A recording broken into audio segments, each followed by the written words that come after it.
6장부터 8장인데 본문이 좀 깁니다. 그래서 그 본문을 일일이 다 살펴보기가 어려운 시간인데요.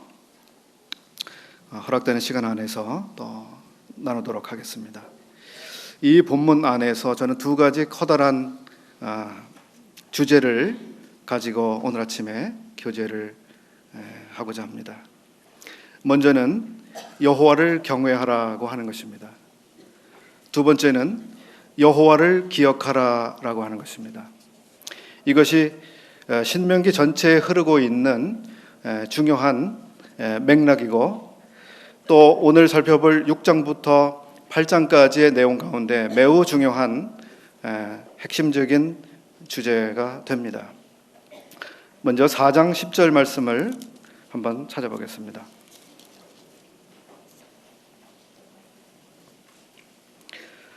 신명기서 4장 10절. 내가 호렙산에서 내 하나님 여호와 앞에 섰던 날에 여호와께서 내게 이르시기를 나를 위하여 내 백성을 모으라. 내가 그들에게 내 말을 들려서 그들로 세상에 사는 날 동안 나 경외함을 배우게 하며 그 자녀에게 가르치게 하려 하노라. 그 다음에 5장 29절을 또 보겠습니다.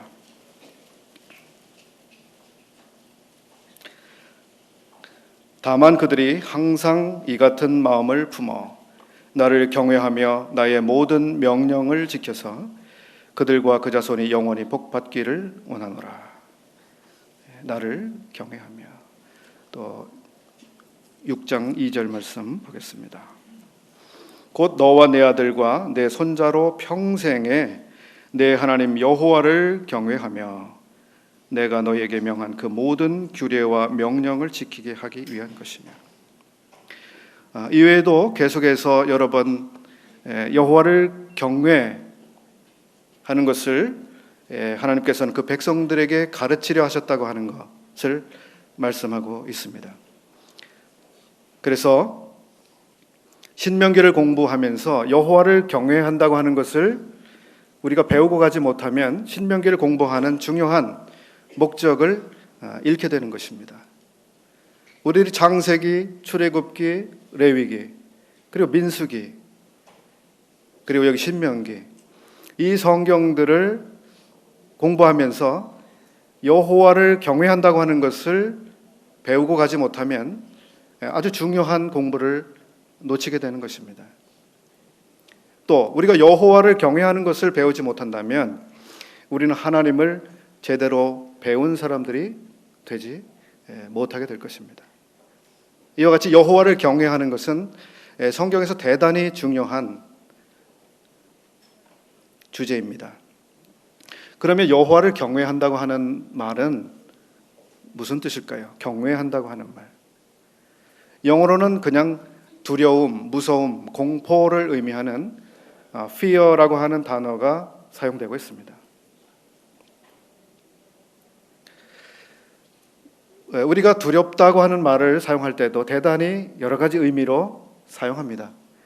두렵다, 그냥 무섭다, 겁에 질리다, 여러 가지 의미가 있는데, 어린이가 병원에 주사를 맞으러 갑니다. 저희 아이들도 어렸을 때 데리고 이제 예방 접종을 하러 가면 애들이 집에서 나설 때부터 얼굴이 굳어지고 울려고 합니다. 이제 병원이 가까울수록 아이는 점점 더 겁을 먹고 병원 문에 들어서면 아이들은 그냥 울어버리고 맙니다. 병원에 가는 것이 무섭죠. 그 주사가 무서운 것입니다. 어떤 범인이 있는데 그 범인이 경찰의 추격을 계속 받고 이제는 더 이상 도망갈 데가 없이 완전히 포위됐을 때 그 범인이 느끼는 그 무서움. 어떤 칼을 들고 있는 강도가 미친 듯이 칼을 빼들고 나를 찌르겠다고 뒤쫓아오고 있을 때 그때 느껴지는 그 무서움. 또 이런 경험을 해보셨나요?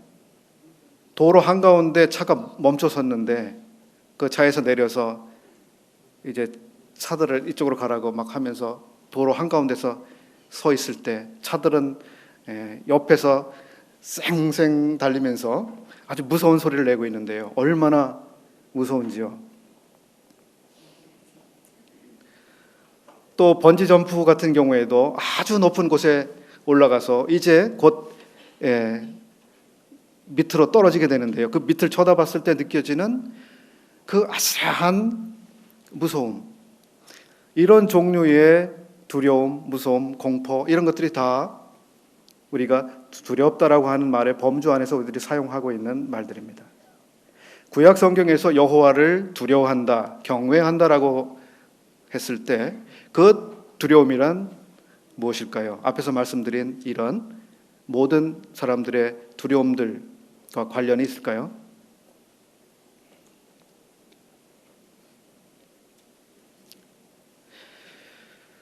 성경에서 경외하다, 두려워하다라고 하는 이 단어는 히브리 말로 야레라고 하는 단어입니다. 야레.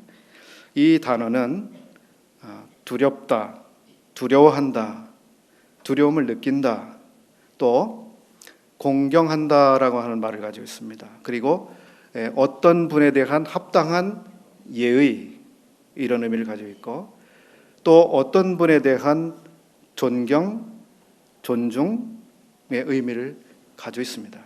이것이 경외라고 하는 말에 담겨져 있는 의미입니다.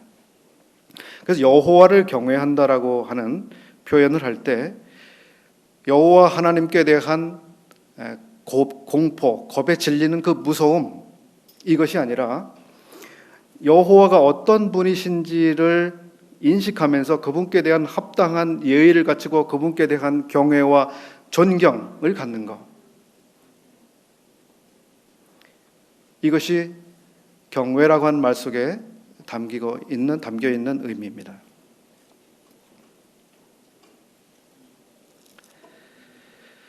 하나님이 어떤 분이신지를 아는 데서 오는 것이고, 그리고 지극히 높으신 그분 앞에서 우리는 지극히 낮은 자세로 취하는 것, 그러면서 그분이 참으로 높임을 받기에 합당하신 분이라고 우리가 인정해드리는, 이것이 그분을 경외하는 자세입니다. 이사야가 여호와의 영광을 보았을 때 그 이사야가 어떻게 했습니까? 그는 감히 그 앞에 서 있을 수 없는 자라고 하는 것을 발견했습니다. 그는 어마어마한 경외감에 사로잡혀서 감히 하나님을 우러러보지도 못하는 그런 상태가 됐습니다. 우리가 하나님을 우리와 같은, 우리 사람의 어떤 사람과 같은 존재로 이렇게 생각을 해서는 안 되는 것이죠. 그분은 지극히 높으신, 지극히 거룩하신, 지극히 존귀하신, 지극히 엄위하신 그분입니다. 이 시대는 하나님에 대한 이러한 의식을 거의 잃어버린 세대입니다.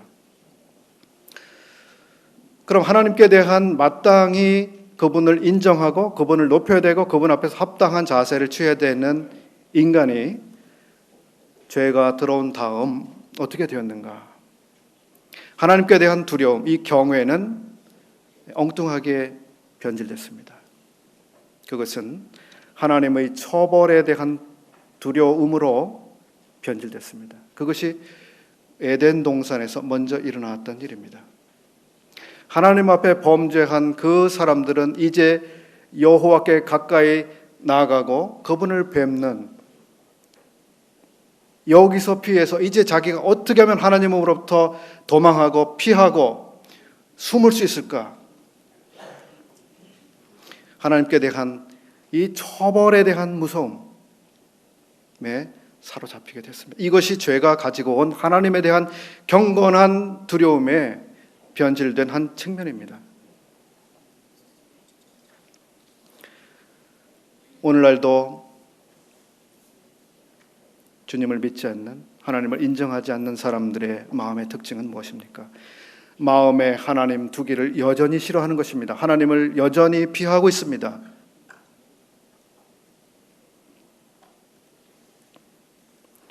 그들의 목전에는 하나님을 두려워하는 것도 없습니다. 마음대로 죄악의 낙을 누리면서 하나님을 부인하려고 하는 것, 이것이 죄가 가지고 온 하나님의 경외에 대한 변질입니다. 이사야 53장 3절 말씀에 그는 멸시를 받아서 사람에게 실어버림을 당했으며 사람들에게 얼굴을 가리우고 보지 않음을 받는 자 같았다, 이렇게 기록되어 있습니다. 죄의 특징은 하나님을 멸시하는 대로 나아갑니다. 그는 멸시를 받았다 기록하고 있습니다. 하나님을 싫어하는 대로 나아갑니다. 하나님이 자기 앞에 보이지 않도록 하나님을 가려버리는 데 나아갑니다.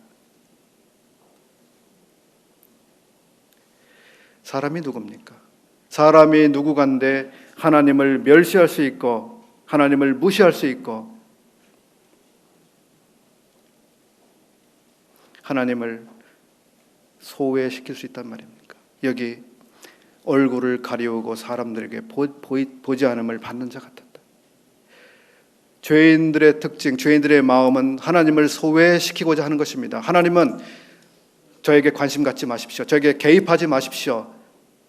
저더러 이렇게 하라고 하지 마십시오 하는 것이 이 죄인의 마음의 특징인 것입니다. 하나님을 나의 마음으로부터, 우리들로부터 소외시키려고 하는 이런 자세, 이것이 죄의 특징이고 이것은 하나님에 대한 경건한 두려움이 아닌 것입니다. 이 세상에 하나님을 두려워하는 사람이 얼마나 없었던지 하나님께서는 사탄 앞에서 한 사람을 이야기하셨습니다.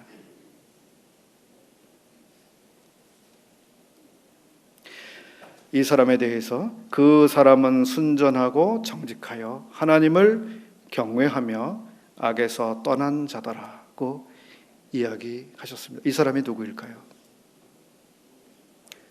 욥이라고 하는 사람입니다. 그 시대에 이 땅 위에는 수없이 많은 사람들이 있었을 겁니다. 그때 하나님께서는 한 사람을 지목하셨습니다. 이 사람은 여호와를 경외하는 사람이다. 그 많은 사람들 중에 이 한 사람을 주께서 말씀하셨습니다. 그만큼 경외할 대로 여호와를 경외하는 그런 사람이 없었던 것입니다. 우리 시대를 한번 생각해 볼까요? 우리 시대는 어떻습니까? 우리는 인권을 존중해야 된다. 인간은 존엄하다. 그렇기 때문에 무엇인지 인간이 할 수 있도록 최대한 그를 존중하고 그의 자유를 인정해야 된다. 이렇게 부르짖는 시대입니다. 그리고 어떻게 살아도 돼도 다 이것은 인간의 자유라고 이야기하는 시대입니다. 그러면서 믿는 사람들을 향해서 전도하지 마라, 예수만 믿으라고 강요하지 마라, 왜 성경만 진리라고 말하느냐, 왜 기독교의 도덕을 우리에게까지 강요하느냐, 이렇게 이야기합니다.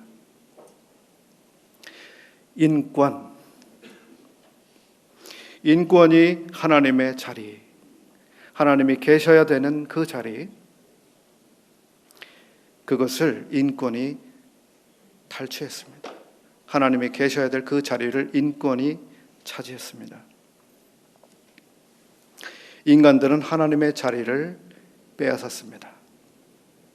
그리고 인간의 존엄이 하나님의 존엄보다 지금 더 높은 곳에 세워져 있는 것입니다. 그래서 하나님이 어떻게 말씀하셨든지 간에, 하나님이 인간에게 무엇을 기대하시든지 간에 그것을 인간은 고려하지 않습니다. 생각하지 않습니다. 그저 인간이 정한 대로, 인간이 원하는 대로, 인간이 하고자 하는 것을 최대한 하도록 보장해주는 세대, 이것이 이 세대입니다. 이 세대에 살고 있는 우리들은 여호와를 경외한다고 하는 것을 배운다는 것이 훨씬 더 어렵다는 것을 우리는 알아야 합니다. 그 다음으로 우리 믿는 사람들의 경우를 한번 생각해 보겠습니다. 이 시대에 믿는 사람들의 의식 속에서 하나님은 과연 어떤 분이신가? 하나님은 좋으신 분, 은혜로우신 분, 자비하신 분, 인내하시는 분, 배려하시는 분, 항상 내 옆에서 나의 이야기를 들으시고 나를 보호하시고 나를 지키시고 나의 필요를 공급해 주시는 그 하나님, 이것이 이 시대의 그리스도인들이 하나님에 대해서 가지고 있는 의식 아닐까요? 근데 이것은 하나님의 얼굴의 반쪽입니다. 하나님의 얼굴의 다른 면을 이 시대는 진지하게 생각하지 않습니다.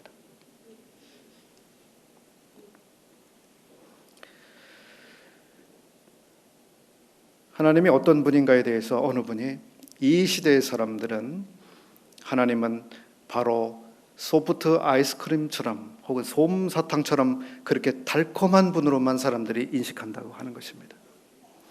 그분은 달콤하게 오시고 달콤하게 속삭이고 달콤하게 대해주시고 항상 우리를 따뜻하게만 맞아주시는 그런 분으로 이 시대 그리스도인들이 하나님의 중요한 다른 면에 대해서는 전혀 무지한 상태에 있다고 하는 것입니다. 우리들의 하나님은 물론 그런 분이시지만 그런 분만은 아니신 것입니다. 여호와는 높으신 거룩한 지극히 높으신 지극한 위엄의 보호자에 계신 분입니다.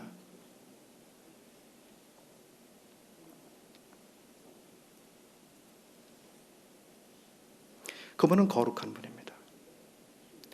그분이 거룩한 분이기 때문에 그의 말씀은 거룩한 말씀이 되는 것입니다. 그분은 거룩한 분이기 때문에 그의 생각은 거룩한 것입니다. 그의 뜻은 거룩한 뜻이 되는 것입니다. 그가 계신 그곳은 거룩한 곳이 되는 것입니다. 그분이 사랑하셨을 때는 거룩한 사랑이 되는 것입니다. 그분이 거룩한 분이 아니라면 이 모든 것들은 거룩한 것들이 아닙니다. 그 거룩한 분께서 우리에게 행하신 것은 무엇입니까? 우리를 거룩하게 하신 것입니다. 그리고 계속해서 우리를 거룩하게 해 가시는 것입니다. 우리가 이것을 잊으면 안 됩니다. 여호와 하나님께서 이스라엘을 부르신 것은 그 백성들을 성민으로 삼으시기 위한 것이고 거룩한 백성들로 살게 하기 위한 것이었습니다. 여호와께서 우리를 부르신 것은 우리를 거룩하게 하시기 위한 것이었습니다. 그래서 여호와의 놀라운 능력, 우리 주 예수 그리스도의 보혈을 통해서 우리의 모든 죄를 도말하시고 우리를 거룩히 하셨습니다. 그리고 그뿐만 아니라 우리가 거룩해지기를 주님은 무엇보다 기대하시고 우리의 삶에서 우리를 거룩하게 만들어 가시는 분이 우리 하나님이신 것입니다. 그런 점에서 우리는 우리 자신을 한번 생각해 볼 필요가 있습니다. 우리는 거룩에 대해서 얼만큼 관심을 가지고 있는가? 그리고 우리를 거룩하게 만들어 가시고자 하는 그분의 거룩은 어떤 것인가?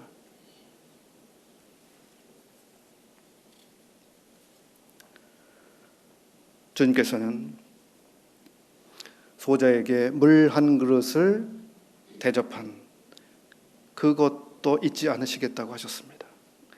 우리 아주 사소한 선행도 기억하시고 계산하시고 그대로 보상하신다는 말씀입니다. 이와 반대로 주님께서는 이런 말씀도 하신 것입니다. 내가 홀이라도 남김이 없이 갚기 전에는 결단코 거기서 나오지 못하리라. 주님은 철저하게 계산하실 것이라는 것입니다. 우리가 사소한 말, 부주의한 행동, 함부로 하는 말, 막말, 이 시대에 그것이 얼마나 많습니까? 주님은 이것을 듣고 계시며 이것을 계산하실 것입니다.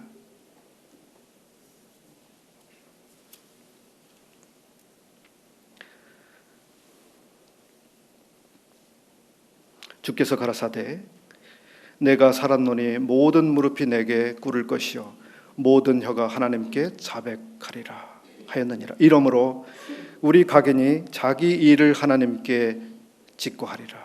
로마서 14장 10절부터 12절까지 참고하시기 바랍니다.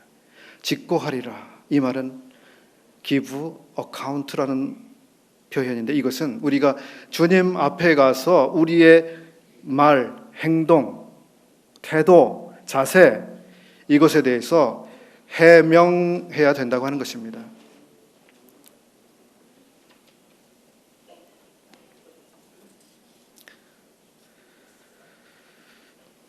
신명기에서 볼 수 있는 것처럼 여호와께서는 이스라엘이 순종하는 백성이 되도록 부르셨습니다.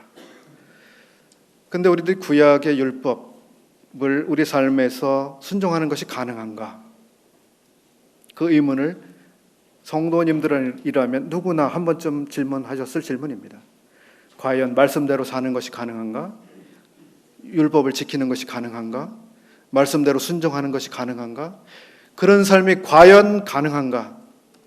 얼마나 많은 질문을 해보셨습니까?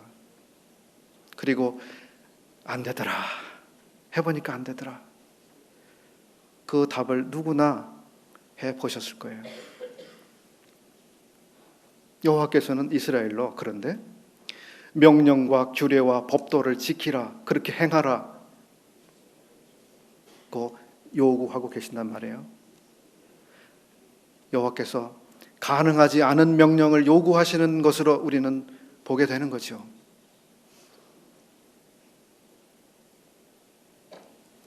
어떻게 보십니까?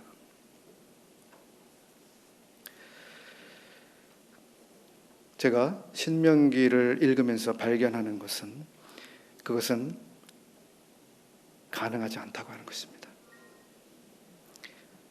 그의 말씀대로 살아가는 것, 명령을 지키는 것, 가능하지가 않아요.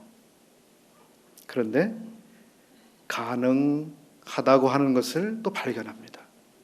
그러면 어떻게 그것이 가능할까? 신명기는 그 답을 해주고 있습니다. 그것은 바로 여호와를 경외할 때 그것이 가능하다고 하는 것입니다. 그래서 여호와를 경외하며, 그리고 여호와를 경외하도록 여호와를 경외하는 것을 배우라라고 계속해서 신명기는 말씀해주고 있는 것입니다. 여호와를 경외한다고 하는 것에 대해서 설명을 앞에서 드렸습니다. 율법의 말씀이 그냥 지켜야 되는 명령과 규정과 법조문, 단순히 따로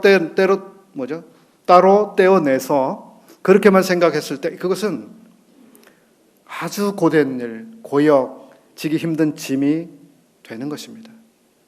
그러나 여호와를 경외하는 사람들에게는 그것이 가능해진다고 하는 것, 이것을 신명기에서는 우리에게 비춰주고 있습니다.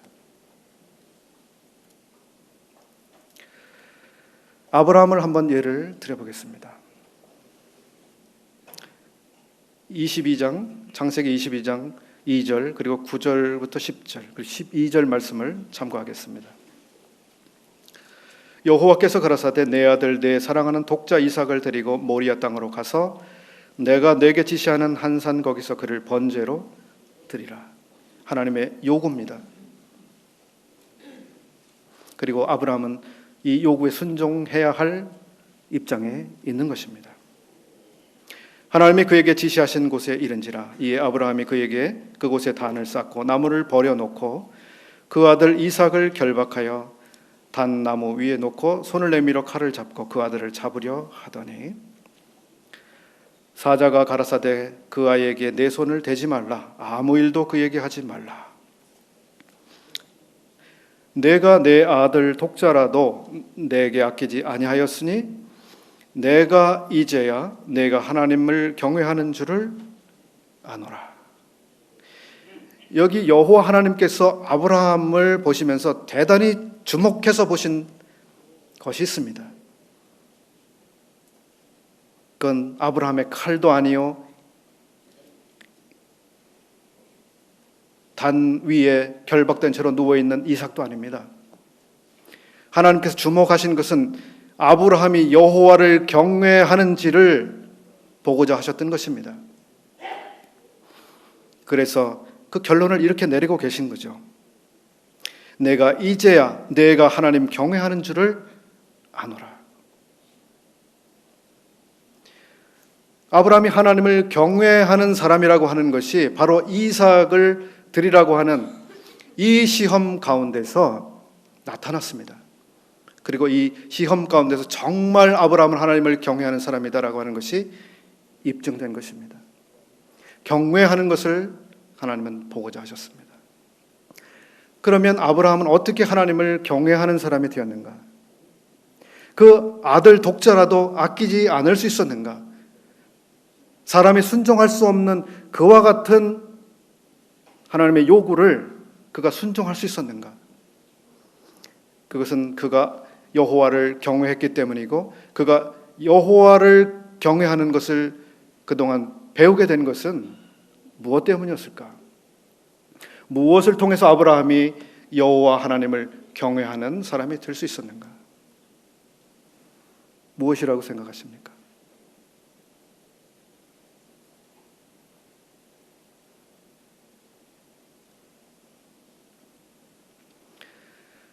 아브라함은 메소포타미아에 살고 있었습니다. 거기서 그는 아버지와 함께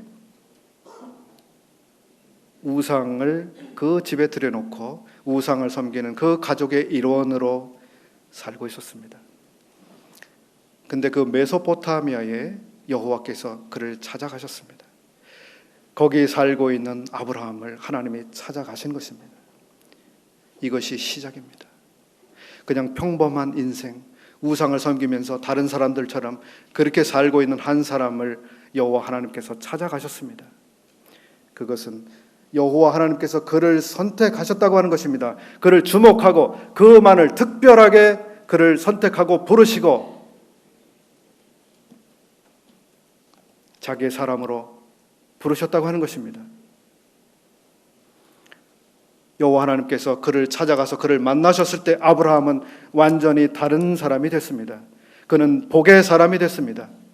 여호와께서는 그에게 약속하시고 그 약속을 지키시고 그를 보호하시고 그의 필요를 채우시고 그가 어디를 가든지 그와 함께 하시는 이것을 항상 증명하셨습니다. 이것이 그로 하여금 그를 여호와를 경외하도록 만들었습니다.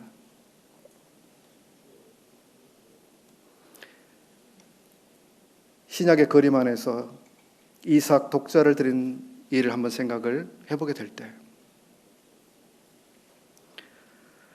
그토록 오랫동안 기다려서 얻은 아들, 자기의 유일한 상속자, 약속된 그 아들을 하나님께서 요구하셨습니다. 번제로 단에 드리라고 요구하셨습니다.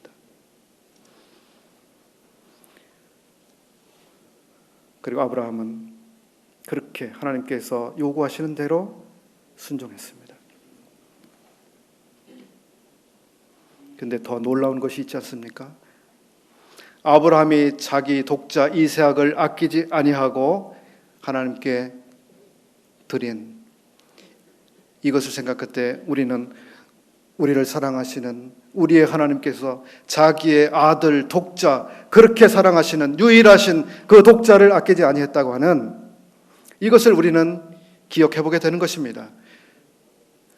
아브라함이 그 아들을 잡으려고 했을 때 그것을 멈추게 했습니다. 그러나 하나님께서는 자기의 아들을 십자가에 못 박으실 때 멈추지 않으셨던 것입니다. 그대로 죽게 하셨던 것입니다. 이것이 우리로 하여금 여호와를 사랑하고 경외하게 만드는 것이 아닐까요? 이런 것을 아는 우리가 여호와를 어떻게 경외하지 않을 수 있습니까? 그분의 사랑을 모른다고 하겠습니까? 그분의 은혜를 모른다고 하겠습니까?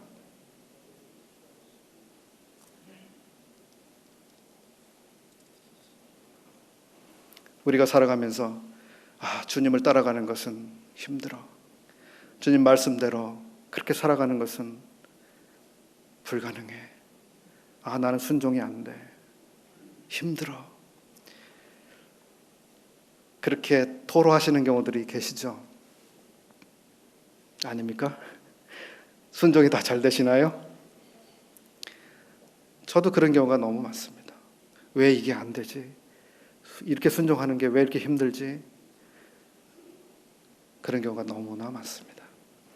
그런 때마다 우리가 주님을 과연 경외하고 있는지 돌아봄으로써 우리 자신을 진단해 볼 필요가 있다고 보입니다. 우리가 주님을 주님으로 제대로 경외하고 있을 때 우리는 주님의 우리에게 요구하신 그것을 순종할 수 있게 될 것입니다. 이스라엘 사람들이 율법을 지키기가 그렇게 어렵고 율법으로부터 떠나고 불순종하고 거역하고 하나님이 싫어하시는 그것을 하게 된 것은 그들의 능력의 문제를 떠나서 그들이 여호와를 경외하는 데로부터 떠났다고 하는 것을 반증한 것입니다. 말라기 시대에 백성들이 무엇을 질문했습니까? 내가 너희를 사랑하였노라. 하나님께서 그러셨어요. 내가 너희를 사랑하였노라. 백성들이 무엇라고 대답했습니까? 주께서 우리를 어떻게 사랑하셨습니까? 이렇게 반문했습니다. 그 백성들은 여호와께서 자기들을 어떻게 사랑하셨는지 망각해버렸습니다. 그래서 그 시대에는 캄캄한 시대였던 것입니다.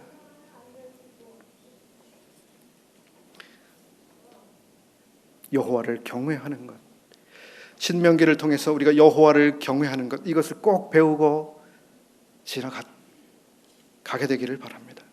두 번째, 신명기에서 거듭 강조하고 있는 것은 바로 기억하라라고 하는 것입니다. 기억하라.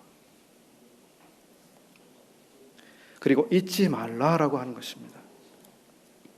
기억하라라고 하는 것은 긍정적 명령이고 잊지 말라고 하는 것은 부정적인 명령입니다. 6장 12절 읽어보겠습니다.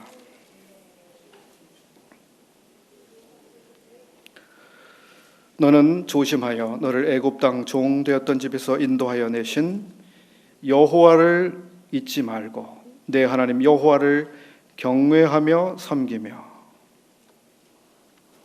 여기 여호와를 잊지 말라고 말씀하고 계시죠? 여호와를 잊지 말라. 그 앞에 어떤 내용이 묘사되어 있습니까? 너를 애굽 땅 종 되었던 집에서 인도하여 내셨다고 하는 것이 앞에 나오고 있습니다. 우리는 많은 경우에 애굽 땅 종 되었던 집에서 인도하신 그 우리를 애굽에서 나오게 하신 그 일을 기억하기가 좋습니다. 그러나 여기 문맥에서 보면 나오게 하신 여호와를 기억하라고 하는 것입니다.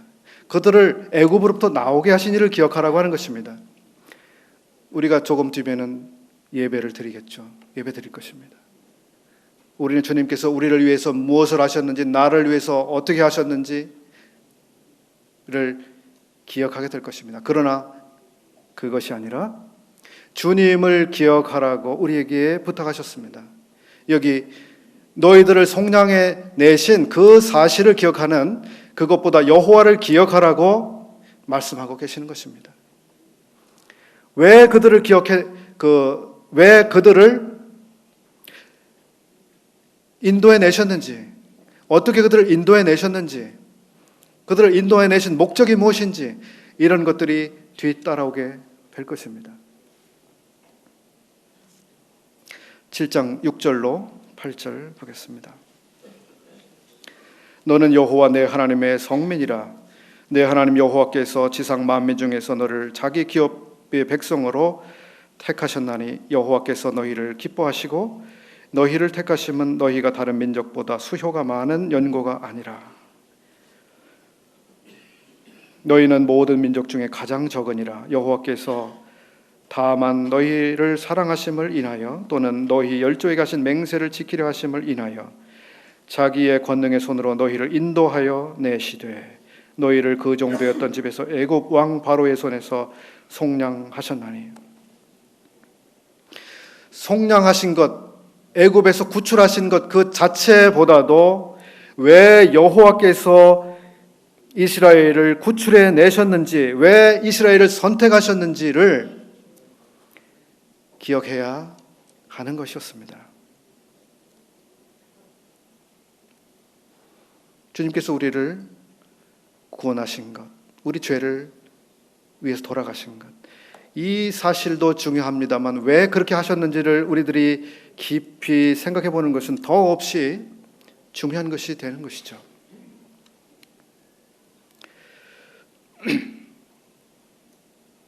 8장 2절로 4절을 보겠습니다. 내 하나님 여호와께서 이 40년 동안에 너로 광야의 길을 걷게 하신 것을 기억하라. 이는 너를 낮추시며 너를 시험하사 내 마음이 어떠한지 그 명령을 지키는지 아니 지키는지 알려 하심이라. 너를 낮추시며 너로 줄이게 하시며 또 너도 알지 못하며 내 열조도 알지 못하던 만나를 내게 먹이신 것은 사람이 떡으로만 사는 것이 아니요 여호와의 입에서 나오는 모든 말씀으로 사는 줄을 너로 알게 하려 하심이니라. 여기 이스라엘은 또 기억해야 했던 것이 있습니다. 그것은 지나온 길, 40년 동안 광야의 길을 기억해야 했습니다. 과거입니다. 역사입니다. 그 역사 속에서 이스라엘이 보아야 했던 것은 무엇입니까? 여호와 하나님께서 그들을 시험하셨다. 그들을 낮추셨다. 그리고 그들에게 만나를 내리셨다 하는 것입니다.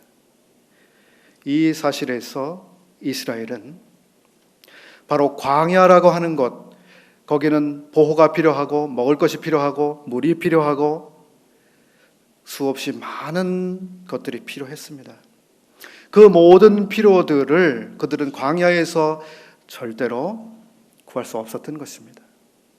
그 모든 필요들이 바로 저 위로부터 아래로 그 백성들에게 주어졌다고 하는 이것을 그 백성들이 기억해야 했던 것입니다. 하나님으로부터 오는 생명, 그 생명의 능력, 위로부터 아래로 임하는 그 은혜,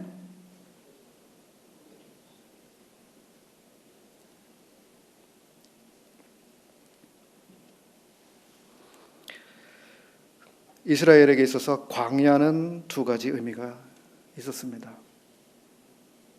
광야 40년. 그 의미의 하나는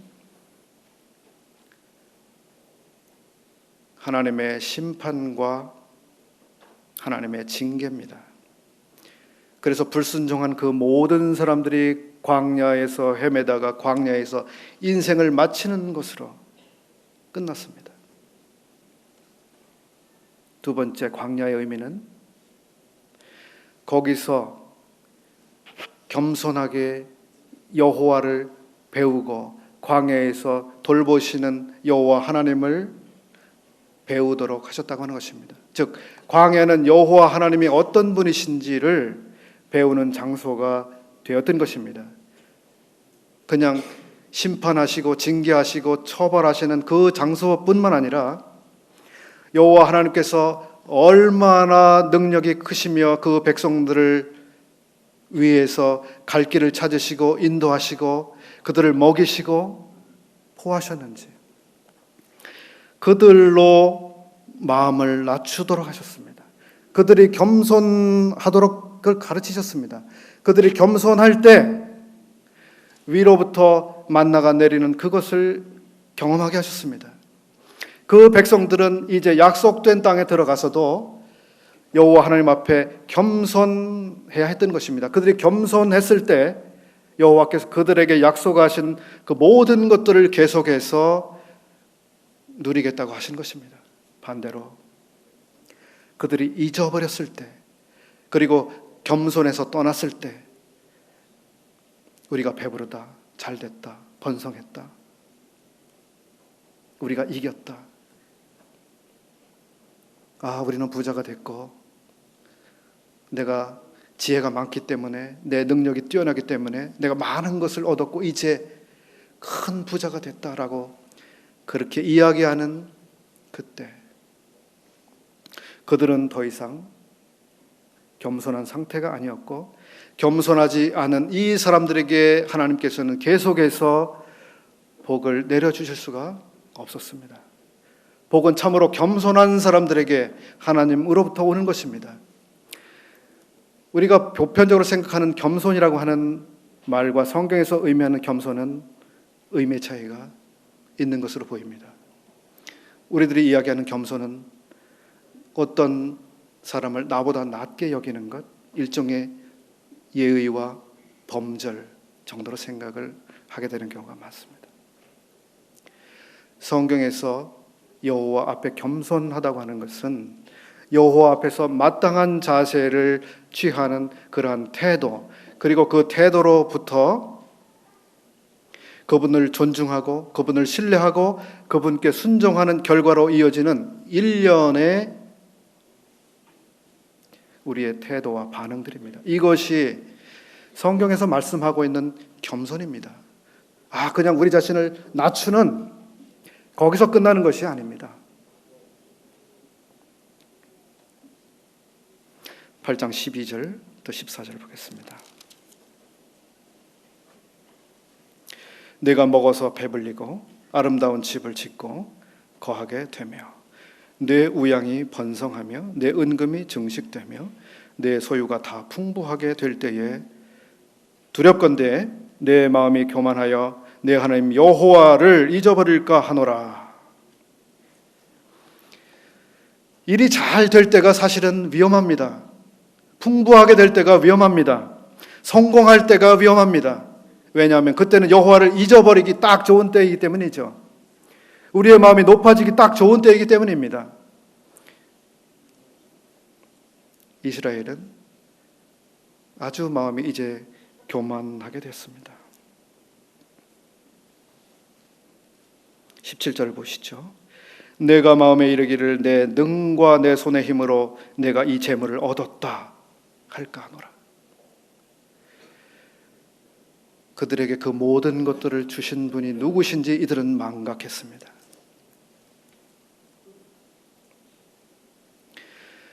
우리들은 살아가면서 우리들의 기념비를 세우려고 하는 경우들이 참 많이 생깁니다. 사울은 자기를 위해서 기념비를 세우게 했습니다. 내가 이겼다. 내가 이겼다. 내가 싸워서 이겼다. 내가 대단하다. 나를 기억하라. 이것이 사울의 마음이었습니다. 우리 모든 사람들은 자기 기념비를 세우고자 하는 그런 마음이 생기기가 아주 쉬운 것 같아요. 내가 해냈지. 내가 했어. 나는 다른 사람들과 달랐어.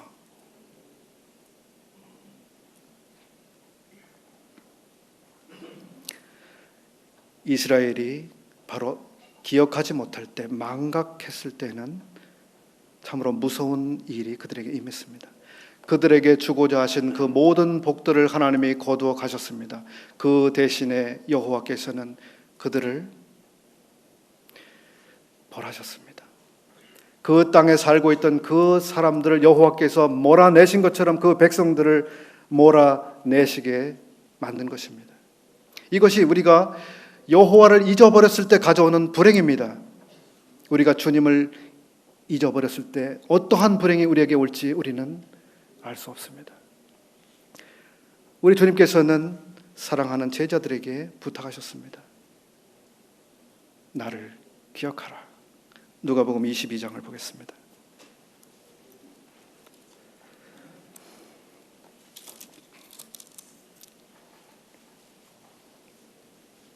19, 20절을 읽겠습니다. 또 떡을 가져 사례하시고 떼어 저희에게 주시며 가라사대 이것은 너희를 위하여 주는 내 몸이라 너희가 이것을 행하여 나를 기념하라 하시고. 주님은 주님 자신을 기억하라고 제자들에게 말씀하셨습니다. 이것은 제자들, 우리들을 위한 것이었습니다. 우리들이 주님을 기억하지 않을 때 가져올, 우리들이 잃어버릴 그 놀라운 복들, 그 놀라운 은혜들을 우리가 잃어버리게 될 것이기 때문입니다.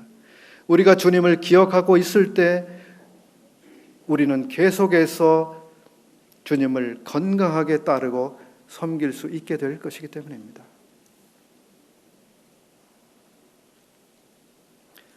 우리들 예배 시간에 주님을 기억하게 될 것입니다. 주님이 우리에게 하신 일들을 기억할 뿐만 아니라 주님을 기억하게 될 것입니다. 그분은 누구신가? 그분은 어떤 분이신가? 그분은 무엇을 하셨는가?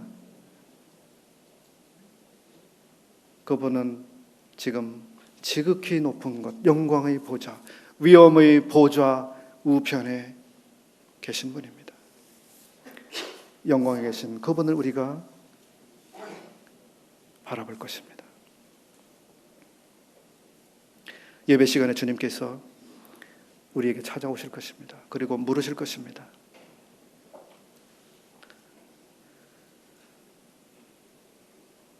내가 너희들을 택한 것을 네가 기억하느냐? 내가 너희들을 사랑한 것을 너희들이 기억하느냐?